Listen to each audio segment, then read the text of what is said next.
Hey everyone, it's Anna J. Wallner with the Bookish Nook, part of the Author Library, sponsored by Creative Edge Publicity.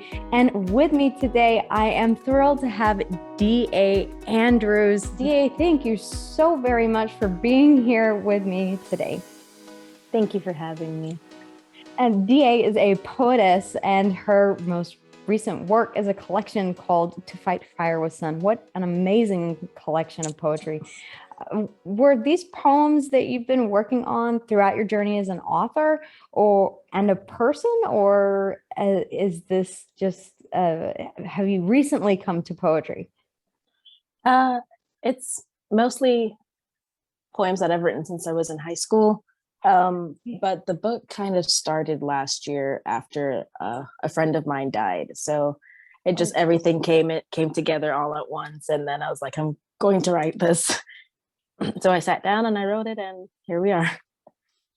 Yeah, no, that I'm so very sorry to hear that. Thank you. A lot of people, it's very difficult whenever we lose someone, and to write is a wonderful way of getting those emotions out and onto paper. Is that kind of how you felt like you were, kind of getting some of that out? And I know that I do that a lot. Yes, it was very cathartic. Actually, it's like exactly a year since I started that book. Um, so I like went on a trip back to Jamaica, and I locked myself in my parents' house for 2 weeks, and I just wrote everything, Just everything that you felt just poured onto the page. poured out. Yeah. Yeah, no, that's an amazing way to write, is to write straight from the heart and from your feelings. And I'm sure that it really comes across on the page. Would you would you bless us with, if you wouldn't mind, a piece that you find that resonates really deeply with you? I think it's so beautiful to hear it read by the person who wrote the poetry, because it has a different sort of soul and a different sort of meaning to it. Yeah, I can read you the namesake poem To Fight Fire with Sun. I would love that. Okay. He holds loyalty as close to his chest as the people he keeps there, foraging through his ribs for every ounce of strength that he gives to others. Sows light into those that are trapped in the arms of darkness, almost as golden as the specks that shine in his eyes. He does this, for he measures his life by the cups of himself he pours into those that need it, and the pounds of pain he has endured over the years. Because to fight fire with fire, one must know the tactics of the enemy, but to fight fire with sun encompasses the hardships he has overcome. Wow. That is amazing and so very true sometimes. I'm sitting here thinking like, whoa. Have I been in that situation before? I think that's the wonderful thing about poetry, is that it speaks to so many different people, because it's a way of emoting, love, frustration, in a way that a lot of people can really resonate with and identify with. So do you find that a lot of your readers come back and say, oh my gosh, this just hit me in the feels, like I needed this? Or how did you know you captured me so perfectly in this moment? Yes, I've gotten a lot of like great feedback for it. Actually, I just saw one Amazon review the other day. I forgot the name, but she started off by saying that she hates the style of writing, hates it, will forever hate the style of writing, but she can't she can't like English is very hard for me right now. Uh she can't basically say that it was an awful poetry. She said that I got everything right. It was very raw, even if she hates the style of poetry. It was very raw, and she loved it, and she appreciated that. So I think that was like one of the best reviews I've ever gotten. And I that's what I try to go for in my poetry. I try to get as raw as possible. I don't want any, you know, rainbows and butterflies and Right. all that. That's what I think that a lot of people don't realize. We have, our romance genres that are light and fluffy, and we pick those up, and we have our happily ever after, and everything Mhm. is sunshine and rainbows. And then I sit back and I think to myself, the world isn't like that. It's relationships are messy. Relationships take work and effort, and they're difficult, sometimes heartbreaking experiences that bring us to a realization that we needed to have. And so poetry really does strip that down kind of and Yes. put it into raw form, where the struggles of the world and the people in it are kind of laid bare. And for that, I greatly appreciate poetry. I wouldn't consider myself capable of writing great poetry, but I genuinely appreciate those who do. Thank you. What is the biggest misconception that people have about poetry? I love it and enjoyed it, of course, as I just said. When I was little, my dad used to read from this huge book of British poetry. So Keats, Coleridge, Mhm. the classic The British classic poetry. poetry, right?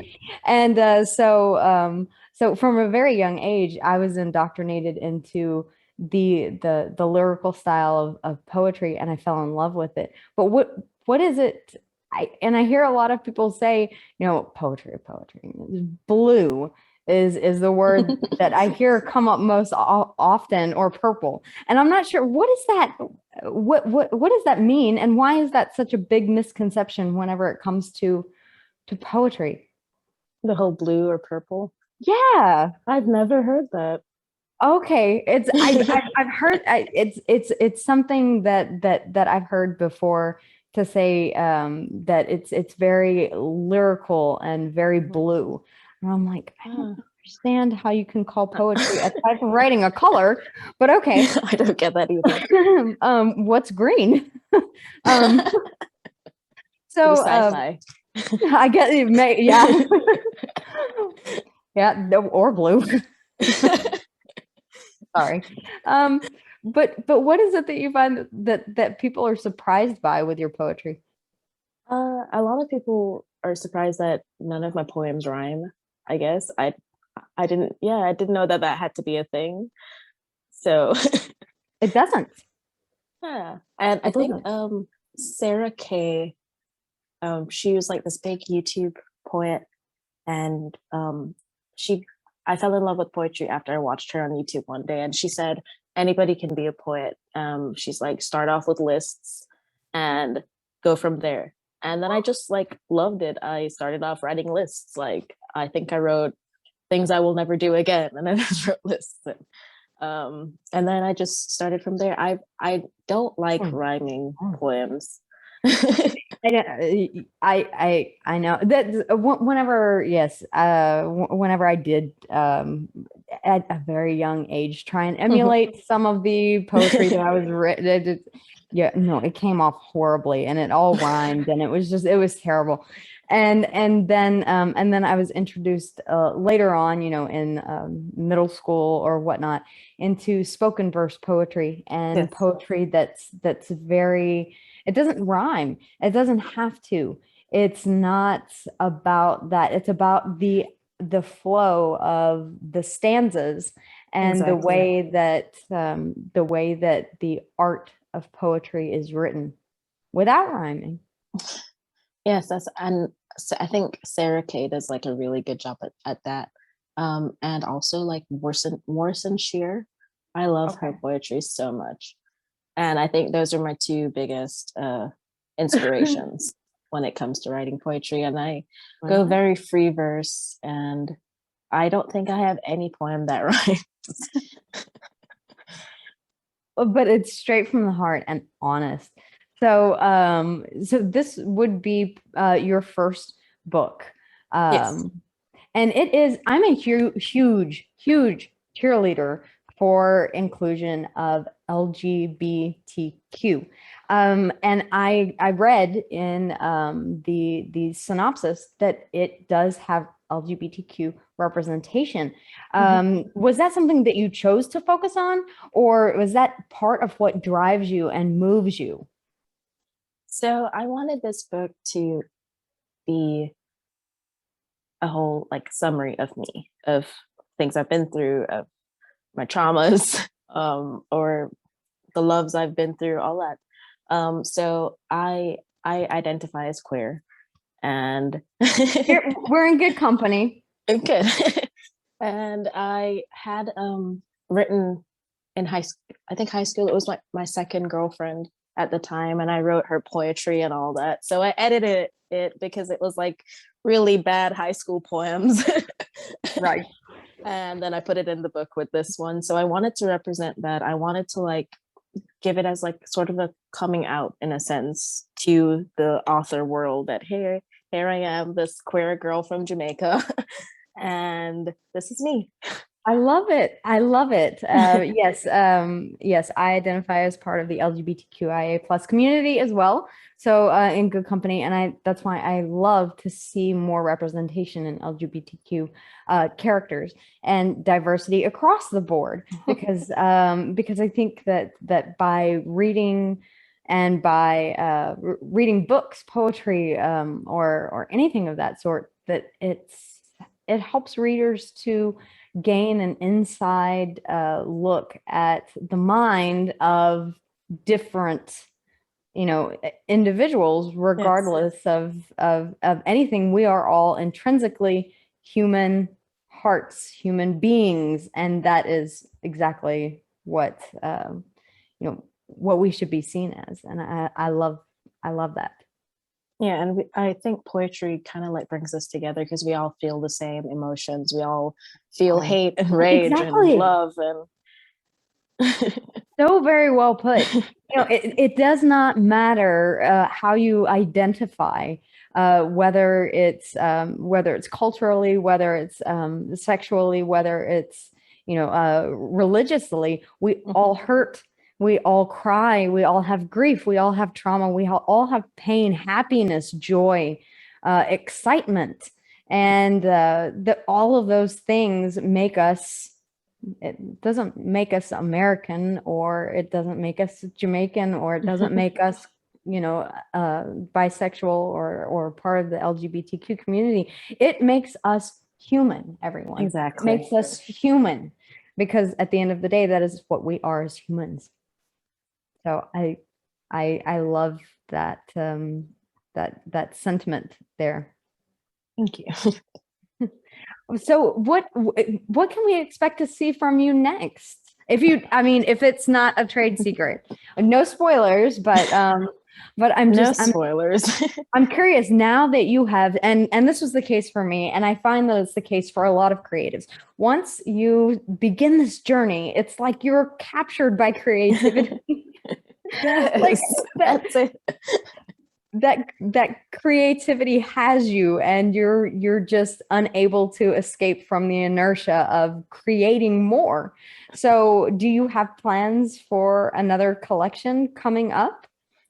It's funny that you said that creativity like holds you because like I would be at work and I'm in the middle because like I run events at work and I'm in the middle of an event and I'd be like, hold on, excuse me, and I'll run back and I'll type in my little notes app and I'll Oh run my back gosh. out. But actually I do have a second book. I'm working on it right now actually, and I'm trying to get it done to get it to my editor and then um get it out there. I'm thinking of like releasing it early next year. So that's where I am Awesome. right now. Okay, well, guys, make sure to check out DA's information that is in the description below. I have all of her contact information down there so that you can follow her and check out her Facebook page and all of that social. And Davina, it's been DA, it's been an absolute pleasure having you on the show today. Thank you Thank so you. much for taking the time to sit down and to share with all of us you're a piece of your heart, a piece of your work. Thank you so much for having me. Everyone, if you haven't already, please make sure that you subscribe to the channel so that you don't miss out on some amazing upcoming content. And stay safe, stay healthy, and we'll see you again soon.